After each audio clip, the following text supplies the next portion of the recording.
이번에는 전원 시인 도연명에 대해 알아보도록 하겠습니다. 어떤 사람의 생각을 제대로 이해하려면 그 사람이 살았던 시대와 환경을 알아보는 것이 중요하지요. 잠시 중국의 식생에 따른 삶의 방식을 살펴보도록 하겠습니다. 중국은 남쪽의 난대지방에서 북쪽의 한대지방에 걸쳐 있는 거대한 대륙입니다. 지역에 따라 농업 생산력에 큰 차이가 있는데 먹고 사는 문제에 따라 사람들의 생각도 많이 차이가 있습니다. 남북을 세 지방으로 나누면 칼로 자른 듯이 나눌 수는 없지만 대체로 만리장성 위쪽과 만리장성에서부터 장강까지와 장강 이남으로 나눌 수 있을 것입니다. 우선 장강 이남부터 보겠습니다. 장강 이남은 날씨가 따뜻해서 1년에 벼농사를 2번 지을 수 있습니다. 봄에 와서 살다가 가을이 되면 날아가는 제비가 강남으로 간다고 하는데 이때의 강남이 장강 남쪽을 가리킵니다. 오른쪽에 있는 사진은 운남성 남부지방에서 1월에 찍은 사진인데 바나나가 주렁주렁 달려있고 밭에는 옥수수가 자라고 논에는 어린 모가 심어져 있습니다. 이곳에 10사람이 산다면 밥은 20그릇이 생산되기 때문에 먹는 문제로 다투지 않습니다. 사람들이 순하고 서로 양보하며 성격이 낙천적입니다.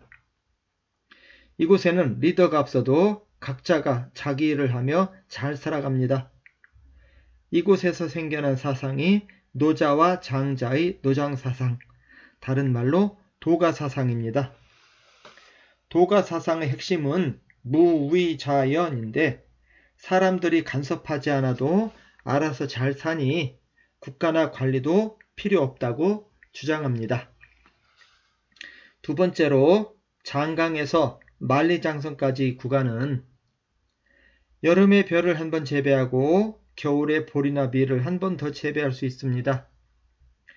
이곳에는 사람이 8명쯤 살아가는데 열심히 일해도 밥은 5그릇밖에 나오지 않습니다. 그냥 두면 3사람은 굶어 죽기 때문에 누군가가 나서서 밥을 나누어 주어야 합니다. 또한 최대한 농사를 잘 지으려면 저수지도 만들어야 하고 도로도 닦아야 합니다. 밥을 공정하게 나누어 주고 저수지 만드는 일 등을 해야 하기 때문에 이곳에서는 질서를 잡아주는 국가가 꼭 필요하다고 생각합니다. 이곳에는 열심히 노력하여 관리, 즉 공무원이 되어 국가를 돕고 백성들을 위해 일하는 것을 최고의 영광으로 생각합니다. 이곳에서 생겨난 사상은 공자맹자로 대표되는 유학사상인데 핵심 내용은 예의와 염치를 지키는 것입니다. 물자가 부족하기 때문에 그냥 두면 싸움이 일어날 수밖에 없습니다. 싸움보다는 서로 양보하는 예절과 의리를 강조했고 부자라도 배 터지게 밥을 먹지 말고 조금쯤은 남겨 배고픈 사람들에게 양보하는 염치가 있어야 한다고 주장합니다. 마지막으로 만리장성 이북입니다. 지금은 비닐이나 조생종의 개발로 농사가 되겠지만 예전에는 농사를 지을 수 없는 땅이었습니다.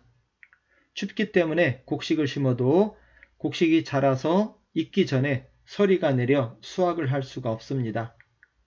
따뜻할 때 돋아나는 풀을 염소나 양에게 뜯어먹게 시키고 그 고기나 젖을 짜먹는 목축업을 할 수밖에 없습니다. 이곳에는 사람이 3사람쯤 사는데 비가 적당히 오고 겨울에 춥지 않으면 3명이 근근히 살아갑니다. 그런데 비가 안 와서 풀이 말라 죽거나 겨울에 너무 추워서 가축이 얼어 죽으면 난리가 납니다. 잘못하면 모두 함께 굶어 죽습니다. 이런 상황이 되면 이들은 눈에 불꽃이 튑니다. 그냥 앉아서 죽을 수는 없습니다. 모든 무기를 들고 연마을을 습격합니다. 성공하면 사는 거고 실패하면 죽는 것입니다. 싸움을 두려워하지 않습니다. 이런 성격을 좋은 말로는 호방하다고 하고 나쁜 말로는 살벌하다고 하지요. 이곳은 특별히 사상이랄 것이 없고 나 살고 너 죽자입니다. 우리가 아닌 나만 강조하는 이런 환경에서 생겨난 종교들이 유일신을 내세우는 경우가 많지요. 좀 전에 보았지만 중국의 중부지방에서는 유학사상이 생겨났고 남부지방에서는 노장사상이 생겨났습니다. 유학사상의 대표학자는 공자와 맹자입니다. 이곳에서는 국가는 꼭 필요하다고 생각하고 능력 있는 사람은 열심히 노력하여 관리가 된 후 국가를 보필하고 백성의 삶을 보살피는 삶을 살아야 한다고 생각했습니다. 자, 백성들 관리가 하는 일이 치국, 국가를 다스리고 재민, 백성을 구제하는 일이지요. 자, 남부지방의 노장사상을 대표하는 사람은 노자장자입니다. 이곳은 농산물이 풍족하여 서로 양보하는 유순한 성격을 가진 곳이기 때문에 국가는 불필요하다고 생각합니다. 노자는 냅둬도 백성들이 잘 살기 때문에 국가가 필요 없지만 굳이 국가가 있어야 한다면 조그만 나라에 적은 백성들이 자신의 일을 스스로 처리하며 살아가는 소국과민의 사회여야 한다고 주장합니다. 국가는 백성들의 생활에 간섭하지 말아야 한다고 생각하지요. 오늘 알아볼 도연명입니다. 도연명의 원래 이름은 도잠이고 연명은 성인식 때 붙여주는 이름인 자입니다. 동진과 516국 시대의 남쪽의 동진 때와 송나라 때 사람입니다. 도연명은 중국 문학사상 가장 위대한 시인 중 한 사람으로 산문과 사부에도 뛰어나 후대의 문학에 광범위한 영향을 끼칩니다. 청년 시절에는 육아교육을 받아 치국 재민, 공무원이 돼서 국가를 다스리고 백성을 구제하겠다는 포부를 갖췄지만 당시의 암울한 현실과 계급의 모순 등의 염증을 느끼고 노장사상으로 바뀝니다. 팽택현령을 마지막으로 관직 생활을 청산하고 만년에는 전원 생활을 합니다. 그의 시풍은 평범하고 담담하면서도 운건함이 있고 자연스러운 가운데 정교함이 있습니다. 도연명의 사상 변화를 간단하게 나타내 보았습니다. 처음에는 유학의 이상을 실현하려 했다가 부패한 현실을 느끼고 노장사상으로 바뀝니다. 1번입니다. 열심히 노력하여 29살부터 관직 생활을 시작합니다. 그러나 부패한 관직의 염증을 느끼고 41살에 관직을 집어던지고 고향으로 돌아갑니다. 이때의 심정을 적은 글이 귀거래사인데 다음번에 살펴볼 예정입니다. 자, 고향에 들어가서 손수 농사를 지으며 다시는 벼슬 하지 않습니다. 그런데 농사 지으며 관리들의 횡포, 국가의 횡포를 뼈저리게 느낍니다. 그래서 사상의 변화가 옵니다. 국가가 꼭 필요하다는 유학사상에서 국가가 없으면 얼마나 좋을까라는 생각을 한 노장사상으로 바뀝니다. 이런 생각을 담아서 쓴 소설이 도화원기입니다. 여기서 무릉도원이라는 고사성어가 생겨나지요. 도연명의 사상 변화를 한번 다시 보겠습니다. 무릉도원에 관한 이야기를 하기 위해서 다시 보는 겁니다. 자, 열심히 노력하여서 29살 때 관직에 나갑니다. 그래서 백성을 편안하게 하고 국가를 위해 봉사하기 위해 노력합니다. 부패한 관직에 염증을 느껴서 41살에 벼슬을 버리고 관직을 버리고 고향으로 돌아갑니다. 당시 도연명은 팽택현령으로 있었는데 국가에 세금을 냈지만 중간 관리들이 다 떼어먹고 다시 세금을 내라는 통보가 내려옵니다. 계속 관리로 있으려면 팽택현 사람들을 쥐어짜서 세금을 또 걷어서 내야 합니다. 도연명은 밤새 고민합니다. 새벽녘에 도연명은 입고 있던 관복을 벗어던지고 고향으로 출발합니다. 가자 돌아가자. 고향의 밭이 황폐해지려 하는데 왜 이 더러운 세계에 발을 들여놓았던고? 귀거래사를 읊으며 고향으로 돌아간 도연명은 다시는 벼슬하지 않습니다. 고향에 돌아온 도연명은 손수 농사를 지으며 살아갑니다. 그런데 고향에만 돌아오면 될 줄 알았는데 시도 때도 없이 관리들이 찾아옵니다. 관리들이 찾아오면 닭을 잡아 막걸리를 내야 합니다. 그렇지 않으면 반드시 보복을 하니까요. 그나마 도연명은 벼슬을 했던 사람이라 덜하지만 주변의 농민들은 국가의 세금을 부담하랴 관리들이 쌈짓돈을 채워주랴 허리가 휘는 형편이었습니다. 도연명은 생각이 바뀝니다. 예전에는 국가는 꼭 필요하고 국가를 위해 일하는 관리, 즉 공무원은 중요한 사람이라고 생각했지만 국가와 공무원의 횡포를 당한 후로는 국가와 공무원만 없으면 얼마나 살기 좋을까라는 생각을 하게 됩니다. 이런 생각을 소설로 쓴 것이 도화원기입니다. 복숭아 도자, 꽃화자, 근원원자, 기록할 기자.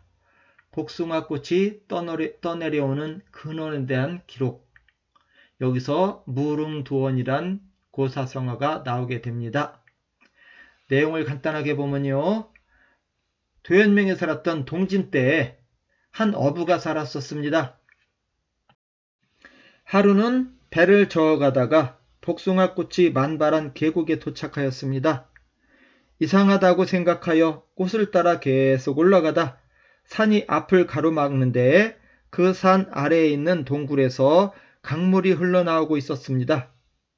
배에서 내려 동굴 속을 살펴보니 사람이 다닌 흔적은 없지만 동굴 옆으로 한 사람이 드나들 수 있는 좁은 공간이 있고 캄캄한 동굴 저쪽에 희미한 빛이 보였습니다. 어부는 궁금하여 동굴 속으로 들어갔습니다. 어부가 캄캄한 동굴 속을 조심하여 걸어가 수십 풋쯤 가니 동굴이 끝나며 평평한 대지에 복숭아꽃이 피어있는 살기 좋은 동네가 있었습니다. 그 동네 사람들은 옷과 머리 모양이 이상했고 말투가 이상했는데 행복하게 살고 있었습니다. 사람들은 처음 보는 어부를 보고 깜짝 놀라며 어디서 왔느냐고 물었습니다. 어부가 동굴을 통해서 들어왔다고 대답하니 마을 사람들은 어부에게 술과 음식을 차려놓고 동굴 밖 세상 일에 대해 물었고 어부의 말을 신기해하며 흥미진진하게 들었습니다. 어부가 당신들은 왜 여기에 사느냐고 묻자 우리들의 조상은 진시 황제가 만리장성 쌓을 때 그곳에 끌려가는 것을 두려워하여 이 동굴 속으로 들어와 살기 시작했습니다. 밖이 두려워 단 한 번도 동굴 밖을 나가본 적이 없는데 만리장성은 다 쌓았습니까? 하고 물었습니다. 이들은 아직도 세상이 진나라 시대인 줄 알았고 한나라와 위나라도 몰랐고 시대의 흐름을 전혀 모르고 있었습니다. 이들의 복장도 진나라 때의 머리 모양과 복장이었지요. 마을 사람들은 밤마다 어부를 초청하여 신기한 세상의 이야기 듣기를 좋아하였습니다. 오늘은 이 집, 내일은 저 집으로 초대되었지요.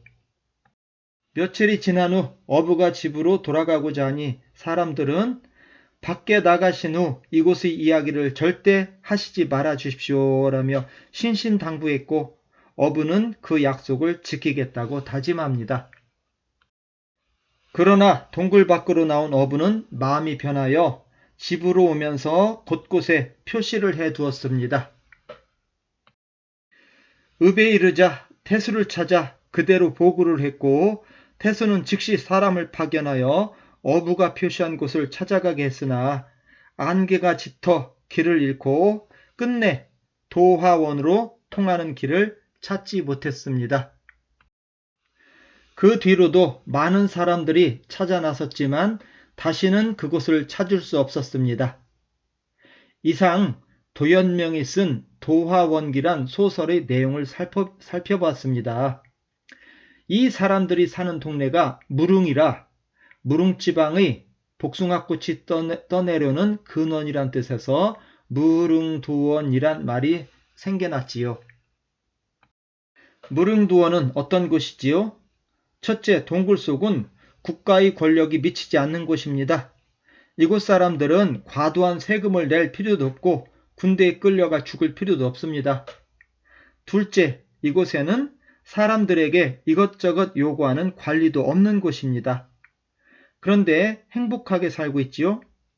이들은 국가와 관리가 두려워 어부가 동굴에서 나오려 할 때 부탁했지요. 동굴 밖에 나가면 절대 우리를 보았단 말을 하지 말아 주십시오. 우리는 이대로가 좋습니다.